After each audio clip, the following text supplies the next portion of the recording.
अस्सलामुअलैकुम। डे 4 में मैं आपको खुशामदीद कहता हूँ। स्टूडेंट्स, बैंकिंग का चैप्टर नंबर 2 हम पढ़ रहे हैं।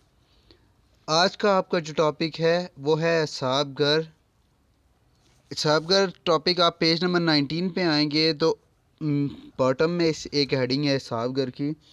हम मरकज़ी बैंक के फ़राइज़ में भी पढ़ चुके हैं कि मरकज़ी बैंक तमाम तजारती बैंकों को हिसाब घर की सहूलत मुहैया करता है।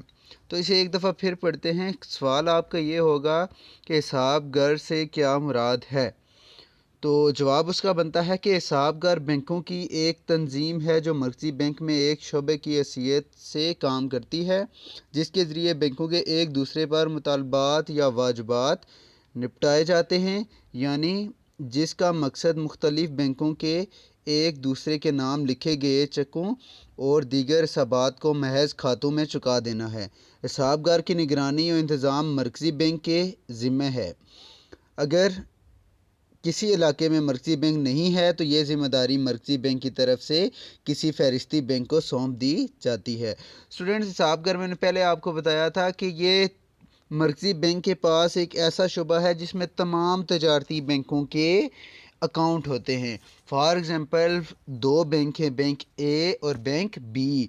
इन दोनों बैंकों के अकाउंट होंगे मरकज़ी बैंक के पास और जिस शुबे में होंगे उसे हम कहेंगे हिसाब घर। हिसाब घर काम क्या करता है कि फॉर एग्ज़ाम्पल अगर बैंक ए के कुछ पैसे देने हैं बैंक बी के, बैंक ए ने पैसे देने हैं बैंक बी के, तो क्या करेगा मरकज़ी बैंक का ये शुबा हिसाब घर कि अब बजाय इसके कि बैंक ए का कोई रिप्रेजेंटेटिव जाए और कैश दे जाके बैंक बी को दे, ऐसा नहीं होता, बल्कि हिसाब घर की मदद से मरकज़ी बैंक ये करता है कि बैंक ए के अकाउंट से पैसे उठा के बैंक बी के अकाउंट में डिपॉज़िट कर देता है। तो इस तरह ये हिसाब घर काम करता है। तो आपने ये 3 लाइनें अगर याद कर लें हिसाब घर की, तो ये आप जो मरकज़ी बैंक के फ़राइज़ हैं उसमें जो हेडिंग आती है हिसाब घर, उसमें भी आप यही लिख सकते हैं। चलते हैं हमारे नेक्स्ट क्वेश्चन की तरफ। स्टूडेंट्स, देखते हैं अब के हिसाब घर के फ़वाइद कौन कौन से हैं। तो आप आ जाएंगे पेज नंबर 21 पे। इसका आपका सवाल इस तरह आता है पेपर में कि हिसाब घर के फ़वाइद बयान करें। तो हिसाब घर की फ़ायदे ये अक्सर शॉर्ट क्वेश्चन में आता है, तो इसलिए हमने इसकी 4 या 5 हेडिंग्स ही करनी है। जो कि बुक में बहुत ज़्यादा हेडिंग्स दी गई हैं, इसमें तकरीबन 10-12 हेडिंग्स हैं, लेकिन आपने सिर्फ यही 4 जो है वो याद करनी है जो मैं आपको भी पढ़ाऊँगा। तो जवाब सुने कि हिसाब घर के फ़ायदे दर्ज झैल हैं। 1, मालूमात की फ़राहमी। हिसाब घर की मार्फत कहते हैं मदद को, यानी हिसाब घर की मार्फत मरकज़ी बैंक तजारती बैंकों की सरगर्मियों और असासों के बारे में मालूमात हासिल करता है। इस लाइन का मतलब ये है कि मरकज़ी बैंक हिसाब घर की मदद से जो तजारती बैंक हैं जिनका अकाउंट होता है हिसाब घर में, उनकी कितने असासे हैं, असासे कितने एसिड्स हैं, उनके बारे में तमाम मालूमात मरकज़ी बैंक के पास चली जाती हैं। इस तरह मरकज़ी बैंक आसानी से उनकी निगरानी कर सकता है।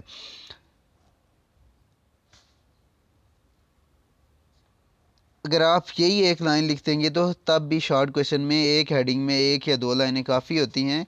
तो इससे आगे लिखा हुआ है जिसके पेश नज़र ज़र एतबार की मकदार पर काबू पाने के लिए इक़दाम तरतीब देकर मुल्क को अफरात ज़र से महफूज रखता है, इन्फ्लेशन से महफूज रखता है। इन्फ्लेशन किसी भी मुल्क के लिए, अफरात ज़र किसी भी मुल्क के लिए, किसी भी मुल्क की इकॉनमी के लिए किसी सूरत ठीक नहीं होती। तो इसलिए मरकज़ी बैंक हिसाब घर से मालूमात इकट्ठी करके ज़र एतबार यानी कर्ज़े पर काबू पाता है और इस तरह अफरात ज़र से मुल्क को बचाता है। दूसरा फ़ायदा है इसका अदायगी में सहूलत। देखें स्टूडेंट्स, अगर एक बैंक किसी दूसरे बैंक को, फॉर एग्ज़ाम्पल बैंक ए है और बैंक बी है, मेरा अकाउंट है बैंक ए में और आपका अकाउंट है बैंक बी में, तो मैंने अगर आपको कुछ पैसे देने हैं, फॉर एग्ज़ाम्पल उसकी अमाउंट कुछ बड़ी है, 40 लाख है या 50 लाख है, और मैं रहता हूँ इस्लामाबाद में और आप रहते हैं लाहौर में, तो होता क्या है स्टूडेंट्स कि अगर मैं 40 या 50 लाख रुपए इस्लामाबाद से लाहौर तक कैश लेके जाता हूँ आपकी तरफ, तो क्या होगा कि रास्ते में बहुत सारे ख़तरात आते हैं कि गुम ना हो जाएं, चोरी ना हो जाएं, जान को भी ख़तरा रहता है और माल को भी ख़तरा रहता है। अब हिसाब घर हिसाबगार जब बनाया तो उस पर क्या हुआ है कि जो मेरा बैंक है बैंक ए, उसका भी खाता किस में है, हिसाबगार में, और जो आपका बैंक है बैंक बी, उसका खाता भी हिसाबगार में है। अब मेरे पैसे मेरे बैंक में पड़े हुए हैं 50 लाख रुपए, और आपका अकाउंट बैंक बी में है जो कि लाहौर में है। तो हिसाबगार की मदद से क्या होगा कि मैं आपको एक सिर्फ चेक दे दूंगा। अब उस चेक में ना तो चेक के जो है वो मुझे 40 लाख या 50 लाख का जो रिस्क है वो उठाना पड़ेगा। सिंपल एक कागज़ होगा चेक, जिसे बआसानी एक जगह से दूसरी जगह मुंतकिल किया जा सकता है। वो चेक मैं आपको दूंगा, आप वो चेक लेके जाएंगे अपने बैंक के पास। अब बैंक बी क्या करेगा, वो चेक लेके हिसाबगार में भेज देगा। हिसाबगार को पता चल जाएगा कि बैंक ए में जिस शख्स का अकाउंट है, यानी मैं, मेरे अकाउंट से वो 40-50 लाख रुपए जितने का चेक होगा वो उठा के बैंक बी के अकाउंट में जमा कर देगा। इस तरह बआसानी में 40 या 50 लाख रुपया आपके अकाउंट में जमा करवा सकता हूँ। ये सिर्फ़ और सिर्फ हिसाबगार की ही मदद से हो सकता है। ये मैंने आपको एक एग्जांपल दी है। अब देखते हैं कि बुक में क्या लिखा हुआ है। लिखा हुआ है जी, हिसाबगार की मार्फत तजारती बैंकों को ज़र नक़द के बग़ैर एक दूसरे के नाम चेक चुकाने की सहूलत मुयसर आती है। देखिए मैंने आपको एग्जांपल दी है कि जब हिसाबगार आ गया तो उसके बाद मुझे कैश आपको देने की ज़रूरत नहीं है, एक चेक की मदद से मैं आपको पेमेंट कर सकता हूँ। इस तरह बैंक बआसानी महफूज तरीके से कम वक्त में एक दूसरे को अपने महफूज सरमाए में से मरकज़ी बैंक की मार्फत से अदायगी कर सकते हैं। महफूज सरमाए में से यानी कि हिसाब के मरकज़ी बैंक के पास जो अकाउंट होता है तजारती बैंकों का, और वो अपने सरमाए में से कुछ हिस्सा जमा करवाते हैं मरकज़ी बैंक के पास, तो उसी से बैंक क्या करता है, पैसे उठा के दूसरे बैंक में जिसको पैसे अदा करने हों उसके अकाउंट में जमा करवा देता है। तो ये है जी अदायगी में सहूलत। हमारा जो तीसरा फ़ायदा है वो है वक्त की बचत। देखिए मैंने एक एग्जांपल आपको दी है अभी कि अगर आप लाहौर में और मैं इस्लामाबाद में हूँ, मैं कैश उठा के आपको जाके नकद रकम दूंगा, उसके लिए बहुत सारा रिस्क भी होगा। तो यही काम अगर चेक की मदद से किया जाए तो बआसानी भी होता है और वक्त की बचत भी इसमें होती है आसानी से। अब मुझे अगर अपना मैं यहाँ से पूरा अपना एक दिन ज़ाया करके आपके पास जाके आपको पेमेंट करूँगा, आप भी वेट करेंगे कि जी पेमेंट करने के लिए कोई शख्स आ रहा है। तो इस सूरत में क्या करता है जी कि हिसाबगार में आप सिंपल चेक जमा कर, आप चेक की मदद से पेमेंट कर देते हैं। तो उसमें क्या होता है कि आप जिस बंदे ने रकम वसूल करनी हो उसका भी वक्त बच जाता है, और जिस शख्स ने रकम अदा करनी हो उसका वक्त भी बच जाता है। नकद इस्तेमाल ही नहीं होता, नोट गिनने की ज़हमत भी नहीं करनी पड़ती, सिर्फ़ और सिर्फ चेक की मदद से पे कर दिया जाता है। और चेक की मदद से भी ऐसे पे करता है कि आप बैंक मरकज़ी बैंक का शुबा जो हिसाबगार है वो 40 लाख रुपए गिन के तो उठा के तो अलमारी में नहीं रखता दूसरे बैंक की, बल्कि ये करता है कि वो सिर्फ कंप्यूटर में ही ट्रांजैक्शन कर देता है। जिस बैंक के अकाउंट में डिपॉज़िट करने हों उस बैंक में डिपॉज़िट कर देता है, और जिस अकाउंट से माइनस करने हों उसमें माइनस कर देता है। तो इस तरह वक्त की भी बचत होती है। इसे आप पढ़ लीजिएगा, आप यही लाइनें याद करके लिख सकते हैं। मशवरा जात। अच्छा देखें जी, जब मरकज़ी बैंक के शुबा हिसाबगार में हमने कहा है कि तमाम तजारती बैंकों के अकाउंट्स होते हैं, यानी कि कैश रिज़र्व की सूरत में अकाउंट उनके पास होता है।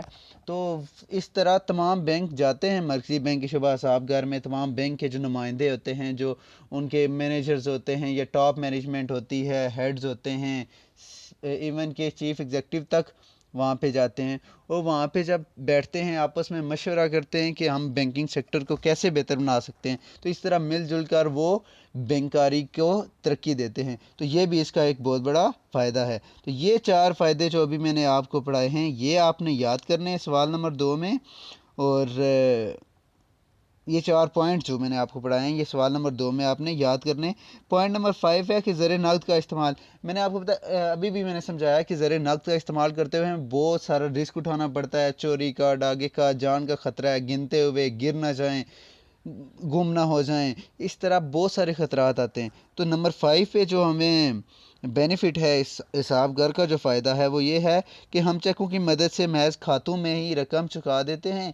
हम जो फॉर एग्ज़ाम्पल देखें, अगर मैं आपको चेक देता हूँ 10,000 का, तो वो मुझे कैश नहीं देना पड़ेगी, बल्कि बैंक क्या करेगा, मेरे खाते में से यानी मेरे अकाउंट में से अपने बैंक में रिकॉर्ड में कर लेगा कि 10,000 मोहसिन के अकाउंट से चले गए हैं और आपके अकाउंट में वो पैसे जमा हो जाएंगे। इस तरह ज़रिए नक़द का इस्तेमाल हमें नहीं करना पड़ता और बहुत सारी मुश्किलात से भी हम बच जाते हैं। तो ये था जी आपका क्वेश्चन नंबर 2, साहब घर के फ़ायदे बयान करें। तो इस तरह ये 2 क्वेश्चन आपने लिख लेने। चलते हैं हमारे नेक्स्ट क्वेश्चन की तरफ। आपका तीसरा क्वेश्चन होगा जो कि पेज नंबर 22 पे है। सवाल सुनने, ज़री पॉलिसी से क्या मुराद है। क्वेश्चन होगा ज़री पॉलिसी से क्या मुराद है। तो इसके जवाब में आप लिखेंगे कि हुकूमत का ज़र की रसद को अपने काबू में रखना ताकि कौमी मकासद के असूल को फ़रोग़ हासिल हो। इस लाइन का मतलब ये है कि हुकूमत क्या करती है कि ज़र जो पैसा होता है उसकी रसद को अपने काबू में रखता है, यानी कि हुकूमत जो है वो जब चाहती है, अगर चाहे ज़्यादा मार्केट में पैसा हो तो ज़्यादा ऐसी पॉलिसी बनाती है कि मार्केट में पैसा ज़्यादा चला जाता है, कर्ज़े ज़्यादा जारी करती है, और अगर चाहे कि मार्केट में पैसा कम हो तो उस सूरत में कर्ज़े वापस मांग लेती है या कर्ज़े कम जारी करती है, तो मार्केट में पैसा कम हो जाता है ताकि कौमी मकासद हासिल कर सके, मुल्क को इन्फ्लेशन और डिफ्लेशन से बचाया जा सके। आगे बढ़ते हैं। यानी कामिल रोज़गार की सतह का बरकरार है। इससे होता क्या है कि रोज़गार जो होता है उसकी सतह बरकरार रहती है, लोगों को रोज़गार मतवातर मिलता रहता है, उसमें रोज़गार में कमी नहीं आती।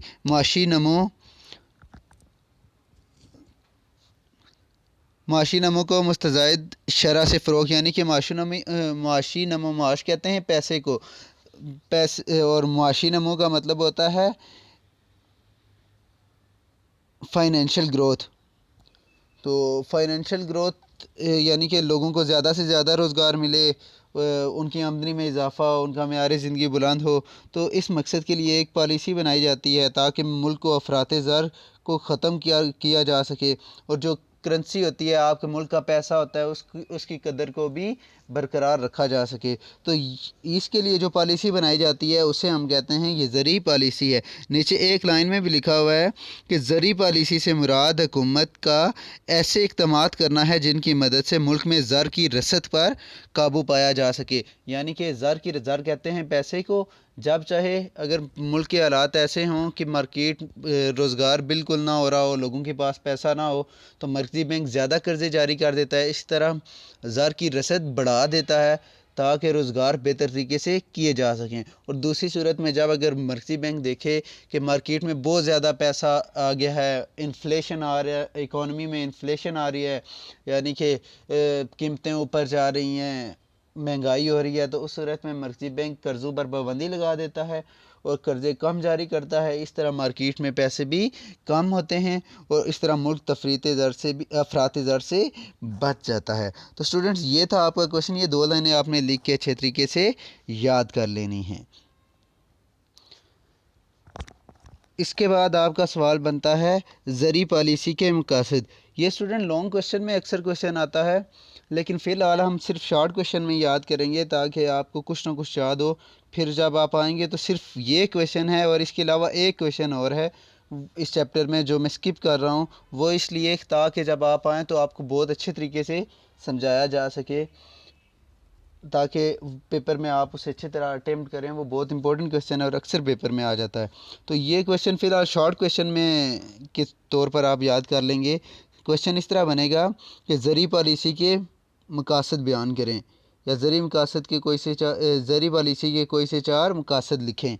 तो उस सूरत में आपने ये सिर्फ 4 हेडिंग्स जो हैं ये लिख के आपने याद कर लेनी है, इनकी रीडिंग कर लेनी है, कुछ ना कुछ आपको समझ आ जाएगी। अगर कुछ नहीं समझ आती तो वो बाद में इंशाल्लाह आपको मैं जब ये क्वेश्चन क्लास में कराऊंगा, मैं एक दफ़ा फिर दोहरा रहा हूँ, सिर्फ एक क्वेश्चन की बात कर रहा हूँ मैं, 2 क्वेश्चन की। एक ये क्वेश्चन है और एक और क्वेश्चन है, आप हेडिंग है उसमें कि ज़र की रसद को काबू करने के लिए जो आलात हैं उसको, ये 2 क्वेश्चन हैं। इसको हम जो है बिल्कुल फ़िलहाल नहीं पढ़ेंगे, जब आप आएंगे तो बहुत अच्छे तरीके से क्लास में आपको समझाया जाएगा इंशाल्लाह। तो सवाल की तरफ चलते हैं कि ज़री पॉलिसी के मकासद लिखें। तो आपने सिर्फ ये 4 हेडिंग्स लिख देनी है कि ज़री पॉलिसी इसलिए बनाई जाती है कि कीमतों का इस्तेहकाम रहे, यानी कि कीमतें एक सतह पर बरकरार रहें, कीमतों में कीमतें ज़्यादा ना बढ़ें। दूसरी हेडिंग है गैर मुल्की ज़र मुबादला में इस्तेहकाम। ज़र मुबादला कहते हैं जी फ़ॉरेन एक्सचेंज को।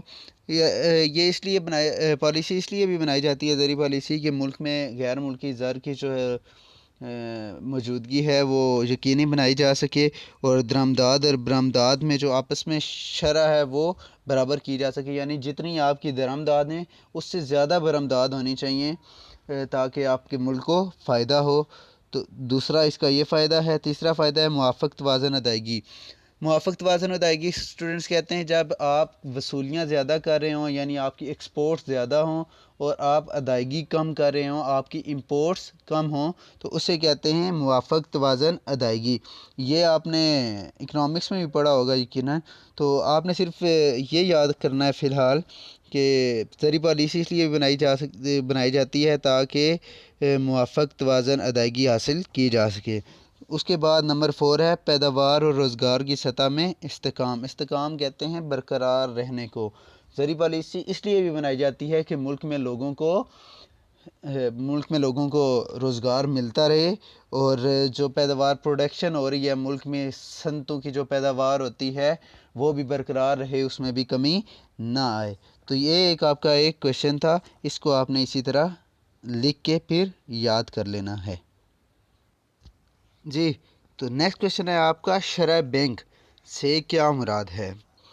स्टूडेंट्स ये क्वेश्चन मैं पढ़ाने से पहले आपको बताता चलूँ कि पेज नंबर 25 पे एक हेडिंग है ज़र एतबार पर काबू पाना या ज़री पॉलिसी के आलात।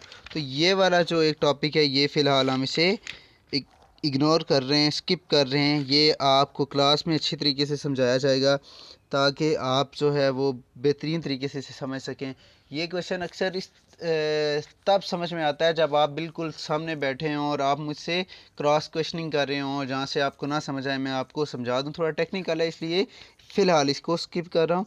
उसके बाद आप आ जाएंगे पेज नंबर 29 पे। तो 29 पे जो क्वेश्चन लिखा हुआ नज़र आएगा आपको, जो इस पेज पे हमने क्वेश्चन करना है वो है शरह बैंक से क्या मुराद है। तो शरह बैंक से मुराद वो शरह है जिस पर मरकज़ी बैंक तजारती बैंकों की बटा लगाई हुई हुंडियों पर दोबारा बटा लगाता है। तो इतना ही काफ़ी है। मैं एक दफ़ा आसान अल्फाज में भी बता देता हूँ। ये जो मैं बोल रहा हूँ ये लिख के आप बेशक याद कर लें, या अगर आप रटा लगाना चाहते हैं तो ये 2 लाइनें जो है वो आप अपने पास लिख के तो याद कर सकते हैं। मैं बताता हूँ इसकी डेफिनेशन कि शरह बैंक से मुराद वो शरह सूद है जिस पर मरकज़ी बैंक तजारती बैंकों की हुंडियों पर दोबारा बटा लगाता है। हुंडियों पर बटा लगाना क्या होता है मैं आपको पहले बता चुका हूँ, यानी कि discounting of bill of exchange. Students ये था आपका डे 4 का टारगेट। तो इसके बाद हम डे 5 पे चलेंगे इंशाल्लाह। कुछ चीज़ें जो मैंने आपको बताई हैं कि फ़िलहाल हम नहीं पढ़ रहे, उनकी आप टेंशन ना लें। आप उसने जो है वो जो आपको पढ़ाया गया उसे आप अच्छे तरीके से तैयार करते रहें।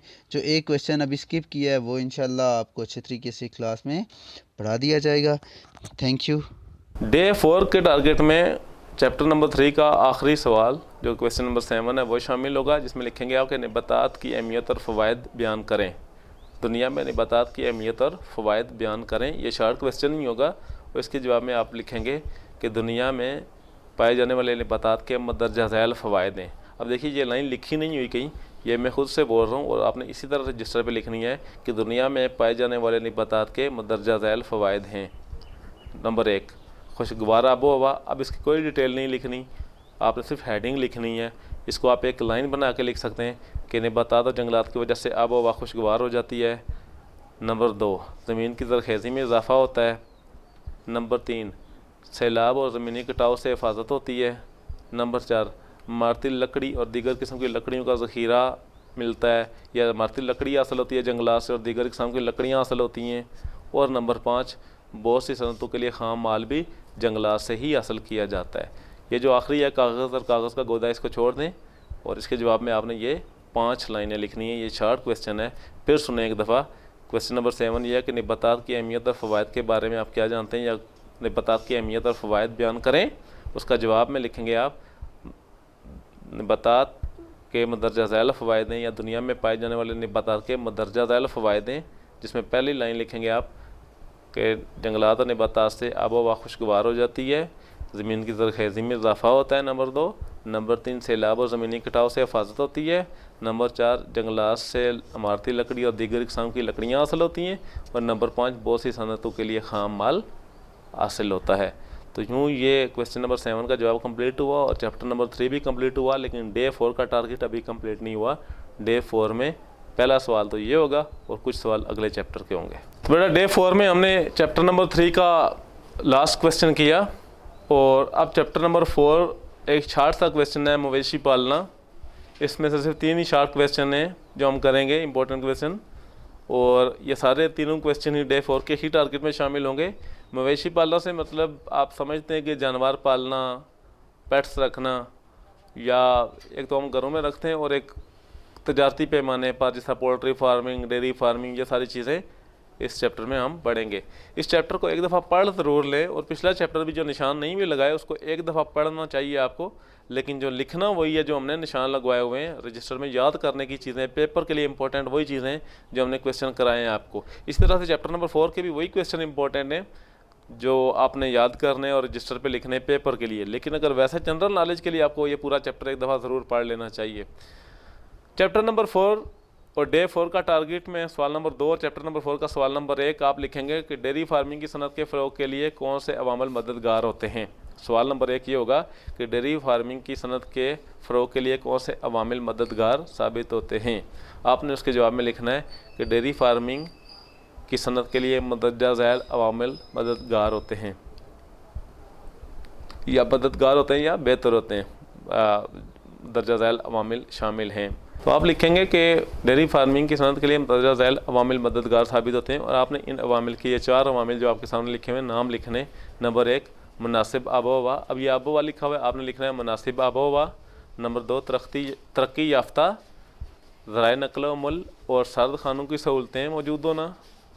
अब देखिए कुछ चीज़ें जिस सहूलतें तक लिखा हुआ है, मैंने लिखा है कि मौजूद होना, तो आपने उसी तरह लिखना है जिस तरह मैं बोल रहा हूँ। नंबर 1 ये होगा कि आबो हवा मुनासिब होना। नंबर 2 का तरक्की याफ्ता ज़राए नक़्ल हमल और सर्द खानों की सहूलतें मौजूद होना। नंबर 3 लिखेंगे मंडियों या कारोबारी अदारों की का करीब होना। कुर्बत का मतलब है करीब होना, या कुर्बत भी लिख सकते हैं आप, मंडियों या कारोबारी अदारों का करीब होना। और नंबर 4 तरबियत याफ्ता मजदूरों की दस्तयाबी, ये इसी तरह लिख देंगे आप। तो ये 4 पॉइंट लिखेंगे इसके जवाब में, तो ये शार्ट क्वेश्चन बन जाएगा कि डेयरी फार्मिंग की सनत के लिए मददगार अवामिल कौन से हैं, उसमें ये 4 पॉइंट आपने लिखने हैं। सवाल नंबर 2 चैप्टर नंबर 4 का सवाल नंबर 2, और ये भी डे 4 के ही टारगेट में शामिल है। आप दूसरा सवाल लिखेंगे दुनिया में डेयरी फार्मिंग के लिए मशहूर सनती इलाके कौन से हैं। तो यानी कि कौन कौन से इलाकों में ज़्यादा डेयरी फार्मिंग होती है दुनिया के, तो उसका जवाब में यही छोटा सा हिस्सा लिखना है जो अंडरलाइन जो निशान लगाए गए कि दुनिया के दर्जा झैल इलाके तजारती पैमाने पर की जाने वाली डेयरी फार्मिंग की सनत में मकाम रखते हैं। नंबर 1 बर-ए-आज़म शुमाली अमरीका के वस्ती मशरक़ी इलाके। नंबर 2 बर-ए-आज़म यूरोप के शुमाली मगरबी इलाके। नंबर 3 बर-ए-आज़म ऑस्ट्रेलिया का जनूब मशरक़ी इलाका। नंबर 4 जज़ायर न्यूजीलैंड।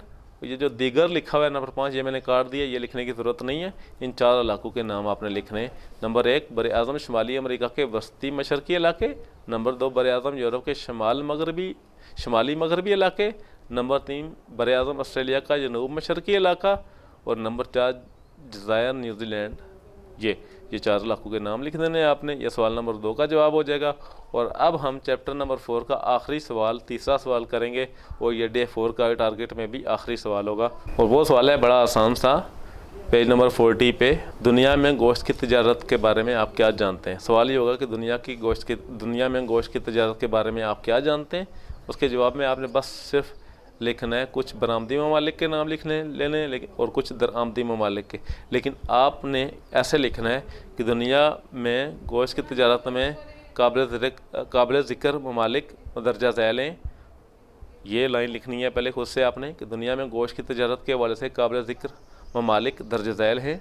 नंबर 1 पहले एडिंग देनी है छोटी सी ब्लैक पॉइंटर से, बरामदी ममालिक यानी कि जो गोश्त दूसरे मुल्कों को बेचते हैं, सेल करते हैं, ऑस्ट्रेलिया, जर्मनी, फ्रांस, अर्जेंटाइन और न्यूजीलैंड। इसमें अर्जेंटीना बड़ा मशहूर है गोश्त की पैदावार के हवाले से। या कभी कभी ऑब्जेक्टिव भी आता होता है कि कौन सा मुल्क सबसे ज़्यादा गोश्त की बरामद करता है, तो अर्जेंटीना है जो सबसे ज़्यादा बरामद करता है। दरामदी ममालिक दूसरी हेडिंग देनी है ब्लैक पॉइंटर से, उसमें लिखना है दुनिया में गोश्त के दरामदी ममालिक में दर्जा डालें इटली, अमेरिका और बरतानिया।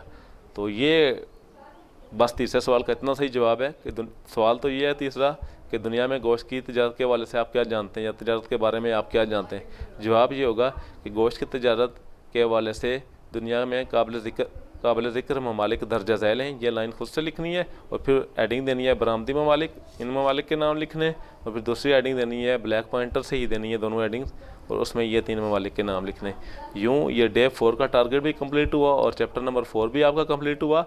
तो यहाँ तक आपने चौथे दिन आपने लिखना है ये, और इसके नोट्स भी तैयार करने और याद भी करना है। अस्सलाम वालेकुम स्टूडेंट्स, वेलकम टू डे 4। हमने डे 1, डे 2 और डे 3 में मीन के जो तीनों मेथड हैं वो पढ़ लिए हैं। इसके बाद जो हमारा टॉपिक है इस चैप्टर में जो रहता है वो ग्रुप डेटा के मीडियन और मोड सॉल्व करना और सीखना रहता है। स्टूडेंट्स, इसके बाद जिन टॉपिक्स पे हम जा रहे हैं मीडियन और मोड, उसके लिए कुछ पहले से आपको इन्फॉर्मेशन होना लाजमी है। जैसा कि क्लासेस क्या होती हैं, क्लास लिमिट को आइडेंटिफाई कैसे करते हैं मैंने बता दिया ऑलरेडी आपको। उसके अलावा क्लास बाउंड्रीज़ को कैसे आइडेंटिफाई करते हैं, और सबसे इम्पोर्टेंट ये है कि क्लास लिमिट को क्लास बाउंड्रीज़ में कन्वर्ट कैसे करते हैं। स्टूडेंट्स, क्योंकि जब हम मीडियन और मोड फाइंड करेंगे ग्रुप डाटा का, तो उसमें हमें क्लास लिमिट्स नहीं चाहिए होंगी, क्लास बाउंड्रीज़ चाहिए होंगी। अगर क्वेश्चन में हमें क्लास बाउंड्रीज़ दे दी गई हों तो फिर हम इजीली क्वेश्चन सॉल्व कर सकते हैं, लेकिन अगर क्लास लिमिट हो तो उसको हमने पहले कन्वर्ट करना है क्लास बाउंड्रीज़ में। तो ये एक दफ़ा फिर एक एग्जांपल लिखी हुई है आपके पास क्लासेस की कि क्लास लिमिट्स कौन सी होती हैं और क्लास बाउंड्रीज़ कौन सी होती हैं।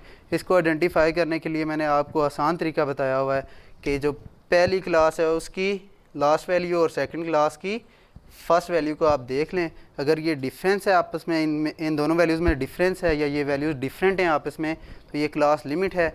अगर ये सेम हैं तो ये हमारे पास क्लास बाउंड्रीज़ हैं। स्टूडेंट्स, इसके बाद इस क्लास में आपको सिखाया जाएगा कि क्लास लिमिट्स को क्लास बाउंड्रीज़ में कन्वर्ट कैसे करते हैं। चलें तो हम देखते हैं क्लास लिमिट्स को क्लास बाउंड्रीज़ में कैसे कन्वर्ट किया जाता है।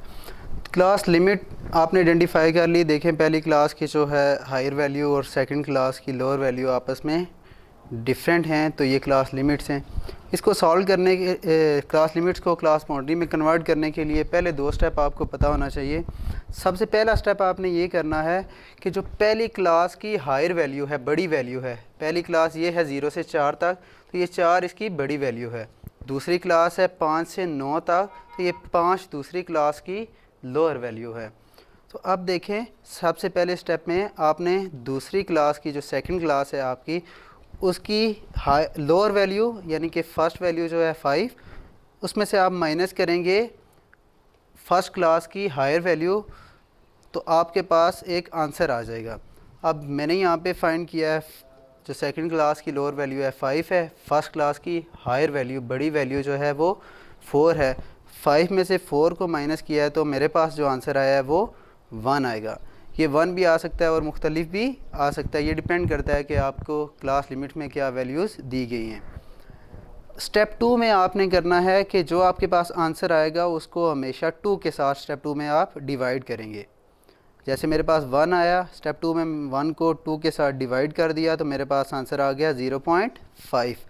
अब जो स्टेप 2 में आपका आंसर आएगा उसको आप क्लास लिमिट्स में जाके जो आपके लेफ़्ट साइड पे लेफ़्ट हैंड पे जो वैल्यूज़ लिखी हुई हैं यानी कि जिनको हम लोअर लिमिट्स कहते हैं, उसमें से आप माइनस कर देंगे आंसर।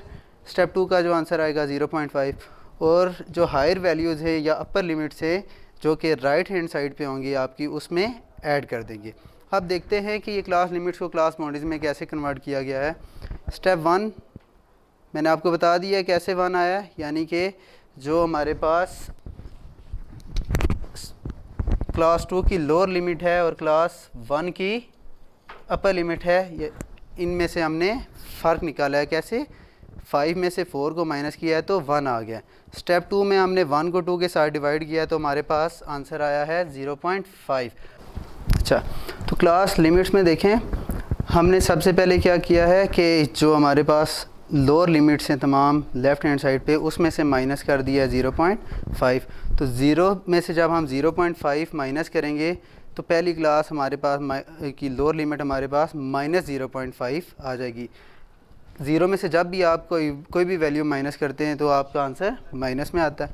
अब हम 4 जो हायर लिमिट है उसमें 0.5 प्लस कर देंगे तो सामने वाली क्लास की फ़र्स्ट क्लास की हायर लिमिट आ जाएगी 4.5। इसी तरह जो सेकंड क्लास है इसमें से हमने 0.5 को पहले माइनस किया है तो 4.5 आया, फिर उसके बाद 9 में हमने प्लस कर दिया है तो हमारे पास 9.5 आ गया। उसके बाद थर्ड हमारे पास क्लास लिमिट है 10 में से हमने 0.5 माइनस किया तो हमारे पास आया 9.5, और जो हमारे पास राइट हैंड साइड पे अपर लिमिट्स हैं उसमें हमने प्लस किया तो ये हमारे पास वैल्यू आई 14.5। इसी तरह लास्ट वन 15 में से 0.5 माइनस किया तो 14.5 आ गया। 19 में 0.5 प्लस किया तो 19.5 आ गया। अब देखें जब हमने लेफ़्ट हैंड साइड से लोअर लिमिट से 0.5 को माइनस कर दिया और राइट हैंड साइड पे जो वैल्यूज़ हैं जो अपर लिमिट्स हैं हर क्लास की उसमें जब ऐड किया हमने तो हमारे पास आंसर ये आ गए। तो अब हम अगर देखें ये कि क्लास बाउंड्रीज में कन्वर्ट हो गया है तो देखें हमारी पहली क्लास की जो हायर लिमिट है बड़ी वैल्यू छोटी और दूसरी क्लास की जो लोअर लिमिट है ये आपस में सेम हो गई हैं। अब इसी तरह सेकंड और थर्ड की भी सेम है, ये और ये भी सेम हो गई हैं। तो अब इस तरह ये क्लास लिमिट्स क्लास बाउंड्रीज़ में कन्वर्ट हो गई हैं। पहले ये आपस में मुख्तलिफ थी, अब ये सेम हो गई हैं तो क्लास बाउंड्रीज़ में कन्वर्ट हो गई हैं।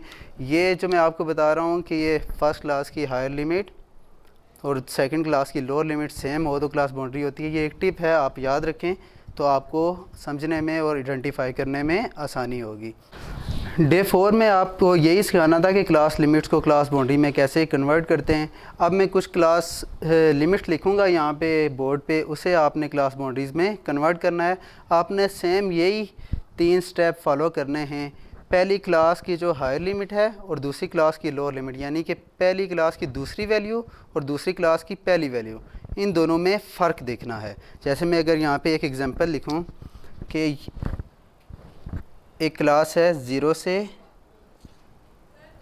9 और 10 से 19, तो अब इन दोनों क्लासेस में देखें इस केस में अब ये वाली वैल्यू 9 है और ये वैल्यू क्या है 10, क्रॉस में देखें। अब 10 में से हम माइनस करेंगे 9 तो हमारे पास क्या आंसर है 1, स्टेप 1 हो जाएगा। अब स्टेप 2 में हम क्या करेंगे, इस 1 को 2 के साथ डिवाइड कर देंगे तो 0.5 आ जाएगा। अब बस इस 0.5 को हमने जो लोअर लिमिट से लेफ़्ट साइड से माइनस कर देना है और राइट हैंड में ऐड कर देना है जो अपर लिमिट्स हैं, तो हमारे पास ये क्लास लिमिट्स क्लास बाउंड्रीज़ में कन्वर्ट हो जाएंगी। तो अब मैं कुछ यहाँ पे क्वेश्चन लिखता हूँ क्लास लिमिट्स के, आपने प्रैक्टिस करनी है क्लास बाउंड्रीज़ में कन्वर्ट करना है उन्हें। तो यही आपका जो है डे 4 का टारगेट है। याद रखें ये अच्छे तरीके से आपको समझना होगा, क्योंकि आगे जो हमारे मीडियन और मॉड पढ़ेंगे हम, वो इसी चीज़ पे डिपेंड करता है कि आपको क्लास लिमिट्स को क्लास बाउंड्रीज़ में कन्वर्ट करना आना चाहिए। स्टूडेंट्स, ये आपके पास 2 क्लास लिमिट्स लिखी हुई हैं, दी हुई हैं, इनको आपने कन्वर्ट करना है क्लास बाउंड्रीज़ में। सबसे पहले जो है क्लास लिमिट आपकी, ये मैंने आपको सामने लिखा हुआ है आसानी के लिए, क्योंकि आपको मैंने पहले भी बताया कि क्लास लिमिट को क्लास बाउंड्री में कन्वर्ट करना है। तो मैंने लिख दिया कि convert following class limits into class boundaries. लेकिन जब हम क्वेश्चन सॉल्व करेंगे तो उसमें आपको आइडेंटिफाई करना होगा कि ये हमारी क्लास लिमिट्स हैं या क्लास बाउंड्रीज़ हैं। क्वेश्चन मीडियन और मोड में आपको बताया नहीं जाता कि आप क्लास लिमिट को क्लास बाउंड्रीज़ में कन्वर्ट करेंगे, ये पहले से हमें मालूम होता है, जैसे मैंने आपको बता दिया है। तो देखें यहाँ पे ये दोनों वैल्यूज़ आपस में डिफरेंट हैं तो ये क्लास लिमिट है, यहाँ पे भी दोनों वैल्यूज़ आपस में डिफरेंट है तो ये क्लास लिमिट है। अब इन दोनों क्वेश्चंस को आपने सॉल्व करना है, क्लास लिमिट को कन्वर्ट करना है क्लास बाउंड्रीज़ में, तो ये आपका डे 4 का टारगेट कंप्लीट हो जाएगा। Thank you.